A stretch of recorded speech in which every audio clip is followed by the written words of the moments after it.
Hi everyone.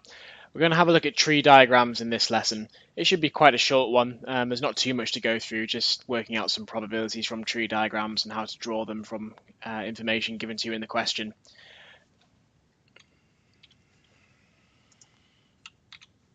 So this is what we're going to go over. We'll just go over understanding tree diagrams. I'm sure this is unlikely to be anything new to you because you'll probably have drawn tree diagrams at GCSE, but if not, we're going to go over it anyway. Calculating probabilities from tree diagrams, understanding ands and ors and when to multiply and when to add, what independent events look like on tree diagrams. We've talked about independent events on Venn diagrams, so we're going to have a look on tree diagrams if we can identify independent events there, and we'll do a practice question at the end. So here's an example of a tree diagram. So we've got an event here of whether or not someone studies biology.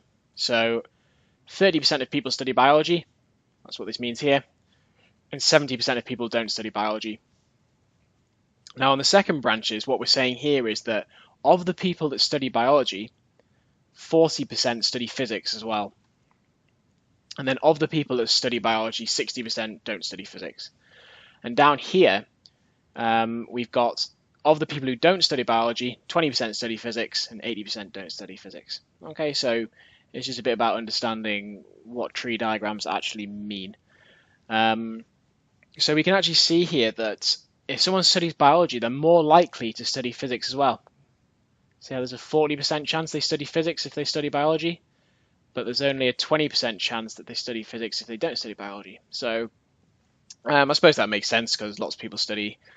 If they study one science, I guess they're more likely to study 2 or 3 sciences. So that probably makes a bit of sense there. But that's basically how tree diagrams work. We've got several events, and the probabilities of each of the events go alongside the branches, and the outcome goes at the end of the branch. So we'll go with some calculating probabilities here. So it's the same tree diagram you've just seen. So what's the probability that someone studies biology and physics? Well, all we do is we follow the branch that would study biology and study physics. Now, if we do that, that takes us up here. Now, when you see an and in a probability, it'll probably mean we're multiplying if we're on a tree diagram.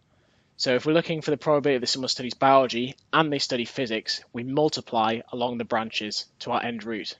So we do 0.3 for the first branch times 0.4 for the second branch.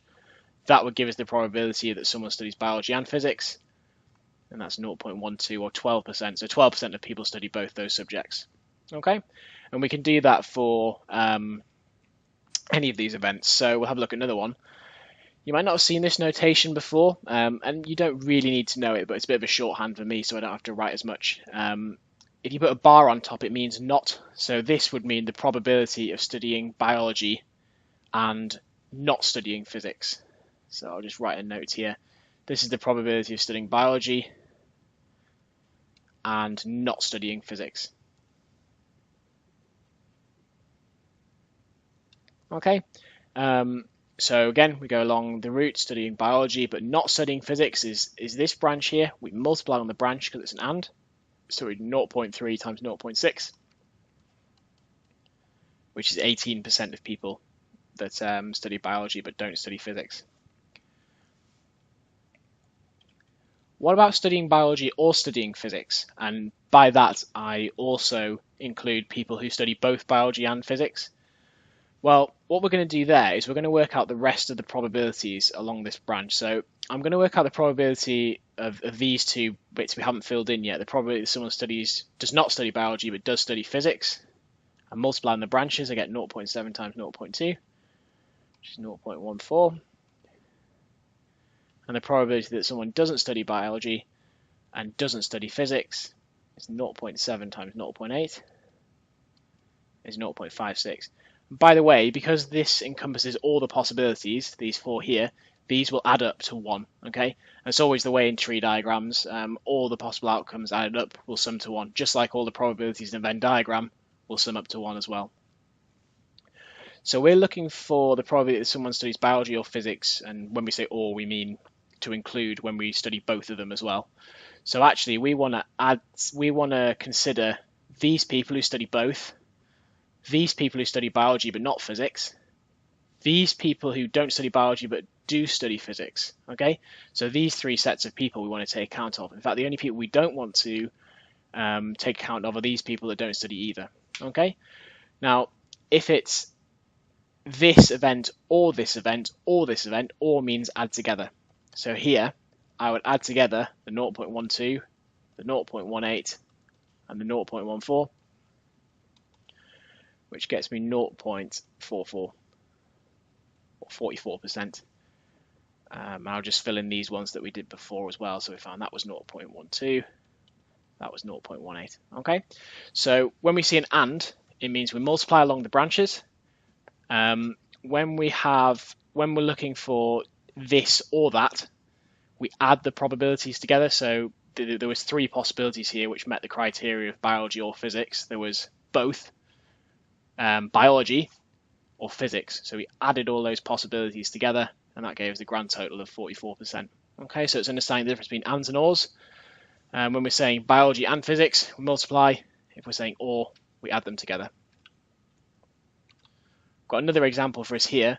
This is a tree diagram for tossing a coin 3 times. So this is the first toss, this is the second, this is the third, and it gives us a probability. Obviously the probability is 50% every time. It's always 50% heads, 50% tails for a fair coin. So what's the probability of getting 3 heads, all heads? Well, if we look along our tree diagram, that would be heads, heads, and heads again. If we multiply along the branch, because we're saying heads and heads and heads, so we multiply 0.5 times 0.5 times 0.5. That's 0.125 or 1/8. Okay, so that's the situation where we have an and, so we multiply the probabilities together. Okay, at least 1 tails. Now there's several routes which give us at least 1 tails. So what we're going to do, I'm going to go down and work out the probability of each of these routes, and you'll notice they're all going to be exactly the same because every single probability is 0.5. So all these routes actually have a probability of 0.125 or 1/8 because they're all just 0.5 times 0.5 times 0.5. So I'll fill all these in.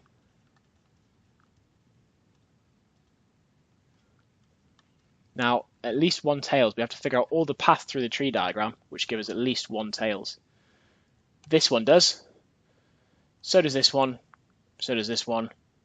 And this one. And this one. Can you see on every single one of these paths, there's at least 1 tails. In fact, the only path that doesn't have a tails is this top one, which has 3 heads in a row. Okay, so I'm going to add together all 7 of these probabilities. I'm actually going to do 7 times 0.125, I'm going to do 0.125 plus 0.125 7 times, which is going to give me 0.875 or 7/8. Another way I could have said that is that I know all the probabilities have to sum to 1, and there's only one branch which doesn't have a tails on it, this top one, so I also could have done 1 minus 0.125, which would have given me exactly the same answer. Okay, so that's probably a little bit easier way of doing that one. How about this then? No more than 2 heads. So that means we can have 0 heads, 1 heads, or 2 heads, but not 3. Okay, now can you see that's actually basically exactly the same question. No more than 2 heads means we can't have 3 heads, but anything else is fine. So the only one that doesn't work is this top branch.